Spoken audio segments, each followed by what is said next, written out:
Друзья, добрый день.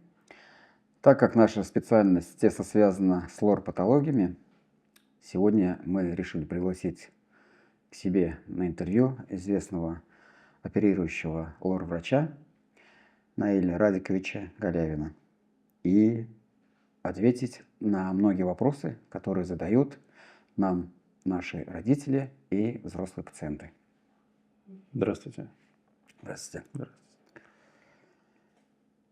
Наиль Радикович, наверное, начнем с более востребованной темы и вопросов со стороны родителей, наверное.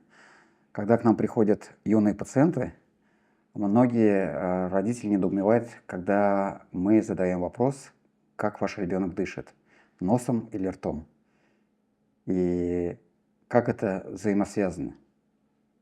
Ротовое дыхание и носовое дыхание. Да, ко мне тоже часто приходят дети, которых направили стоматологи, и родители иногда удивляются, почему нас направили все-таки к лор-врачу. Но здесь очень прямая взаимосвязь. Ребенок должен дышать через нос. Через рот он только должен кушать и разговаривать. И ротовое дыхание, оно тянет за собой целую череду стоматологических проблем. Физиологично для человека дыхание через нос. Угу. То есть, если есть ротовое дыхание, значит, есть какая-то проблема с носовым дыханием, которую надо решать. Угу. И которую решают лор-врачи. То есть, наша задача, чтобы пациент на выходе дышал через нос. Все, рот должен быть закрыт. А какие виды лечения? Вот манипуляции, может, оперативное вмешательство какое-то? Но изначально добивайтесь такой цели, так скажем, чтобы ребенок на выходе, как вы сказали, дышал носом. Да. Сначала мы должны выявить проблему, почему ребенок дышит через рот, почему у него затруднено носовое дыхание. И после этого мы назначаем консервативное лечение обычно, смотрим, помогает, не помогает. И если уже консервативное лечение не помогает, сохраняется ротовое дыхание, тогда мы уже прибегаем к оперативному лечению. Уважаемые родители, вы, наверное, задаете вопрос ротовое, носовое дыхание. Есть такие случаи, когда ребенок с рождения может дышать ртом. И, наверное, сам по себе возникает вопрос, а как же его научить дышать носом? Не заклеить же именно скотчем, правильно? Нет, конечно. То есть в любом случае, если есть такая патология, ребенок с рождения начинает дышать ртом, то это мы должны разбираться. ваша проблема. Не обязательно. Патология с вашей стороны. Не обязательно. Нет? Нет, мы должны разбираться вместе со стоматологом. То есть мы должны со своей стороны искать причину, есть ли это причина для нарушения носового дыхания и ротового дыхания. Если с нашей стороны нет ничего, тогда мы отдаем и передаем стоматологу. Кстати, да, ведь не зря при рождении ребенка через месяц мама с папой должны прийти на осмотр врача-стоматолога и лор-врача. Это в одном из приказов Министерства здравоохранения есть даже по диспансеризации детей. И через каждый период какого-то времени дети должны именно Осматриваться. в тандеме идти. Как вы считаете, если есть проблема с носовым дыханием, то есть проблема с аденоидами и есть проблема с прикусом, кто должен первым начать лечение и коррекцию? Но в нашей клинике принято, прежде чем начать лечение или коррекцию лечения, мы проводим комплексную консультацию. То есть для меня, как для руководителя и для наших сотрудников, максимальная плодотворная консультация. То есть это, если это стоматологическое направление, значит всех специалистов, детского стоматолога, ортодонта, ну и включая вас, лор-врачей. Я считаю, что прежде чем начать лечение, нужно провести правильную диагностику. Вы с этим согласны? Да, конечно. Просто вопрос немножко в другом. Кто первый должен пролечить пациента, так скажем? У кого он должен сначала пролечение пройти? У лора или идти к стоматологу? Или сначала у стоматолога и идти к лор-врачу? Я, наверное, на уровне, так скажем, своих компетенций считаю, что, наверное, в первую очередь он должен исключить, опять-таки мы возвращаемся к ротовому дыханию и получить лечение по вашей специализации? Да, но Или вы не согласны? абсолютно согласен. Вопрос в чем? Что если есть два момента со стороны стоматолога. Первое – это лечение, то есть кариеса и всех этих вещей. И второе – это ортодонтическая коррекция. То есть, да, то есть если ребенок требует лечения там, кариеса и всех вот этих вещей, мы можем начинать, как пришел к стоматологу и начинает лечение. Но если мы ставим конструкцию какую-то на зубочелюстную систему, то в первую очередь мы должны, конечно, восстановить носовое дыхание. И потом уже заниматься коррекцией у ортодонта. Потому что эффективность ортодонтической коррекции без восстановления носового дыхания будет намного хуже. То есть получается, если ребенок к нам обращается с какой-то проблемой с дыханием, со стороны дыхания, первый, кто должен оказать и медицинскую помощь, это вы. Да, конечно. Так что, уважаемые родители, еще раз обращаясь к вам, первый, кто должен принять вашего ребенка на лечение, это лор-врач, и только после этого мы переходим на ортодонтическое лечение уже. Многие пациенты не могут понять, как зубная боль может быть взаимосвязана с патологией гайморовой пазухи. Давайте мы попытаемся нашим пациентам объяснить, чем это чревато и как развивается процесс воспаления, при воспалении зуба в гайморовой пазухе. У взрослых, в отличие от детей, корни зубов, половина зубов, верхних зубов, они очень близко расположены к гайморовой пазухе. У некоторых даже они выступают в полость гайморовой пазухи. И при воспалении в каналах зубов и в области верхушек они могут инфицировать и провоцировать синуситы. Ну, верхнечелюстной синусит, то бишь гайморит.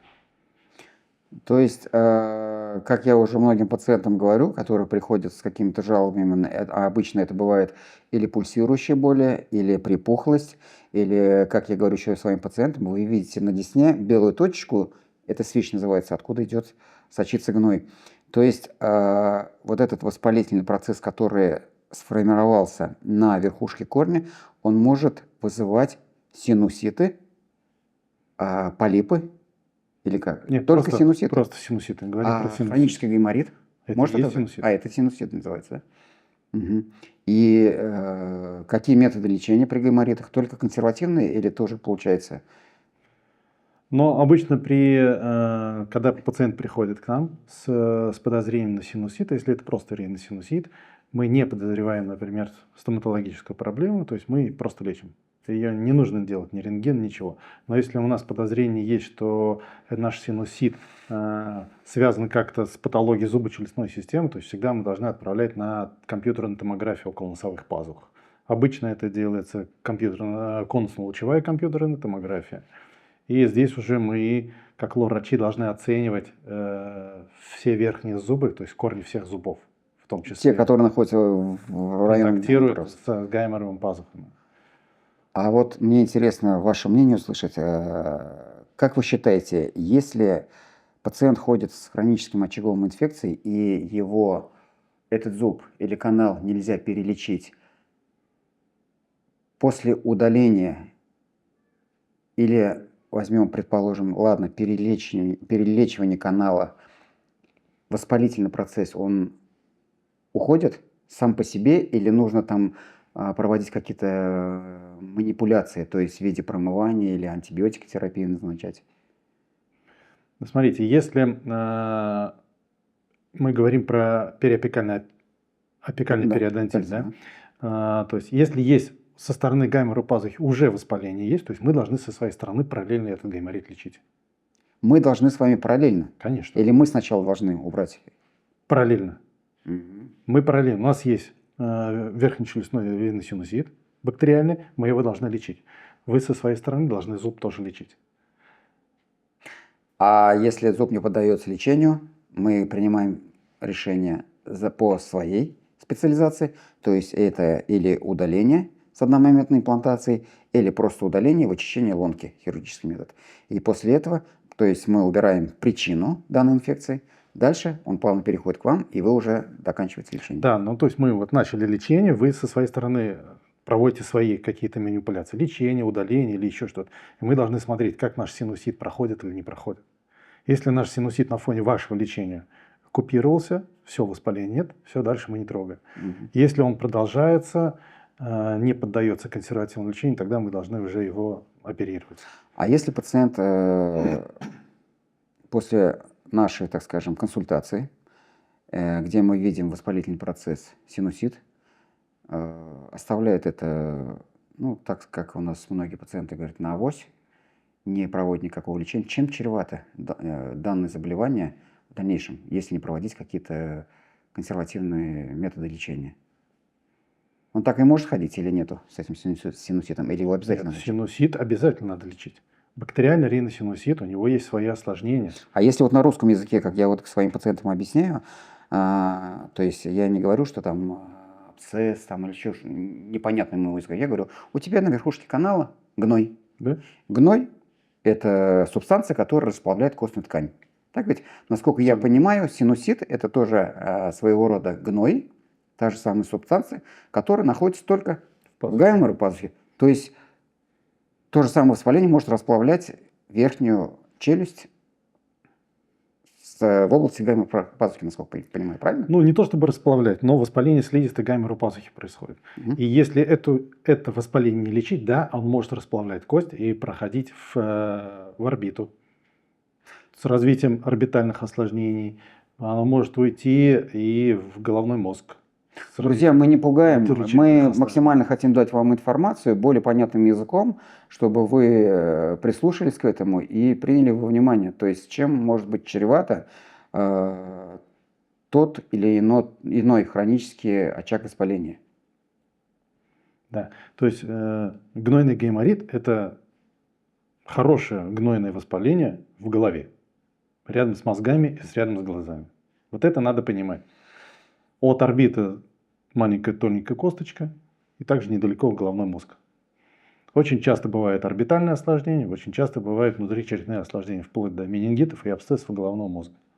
Ну, а если, предположим, такую ситуацию, пациент не пришел ни к нам, на прием не ходит, и не к вам, какая симптоматика может быть? То есть, насколько, вот как мы сейчас и говорили, это же мы можем увидеть по диагностике или по компьютерной томографии, или по рентгену. И вы со своей стороны, если его не назначили, то по какой-то симптоматике, которую он нам озвучивает. А если пациент просто пришел залечить зуб, ну, предположим, в клинику какую-то или еще к доктору, ему залечили зуб, а анамнез полностью не собрали. Какая симптоматика может быть вообще? Или он вообще не пошел, не ходит к доктору, а ходит там с этим гайморитом? Но обычно, Жалобы в какие-то. большинстве случаев это, конечно, гнойное выделение из носа. То есть это либо молочно-белого цвета, либо окрашенное в желтый, в зеленый цвет. И обычно, если это синусит, который развился в результате стоматологической проблемы, это адентогенный синусит. Он обычно бывает зловонный запах.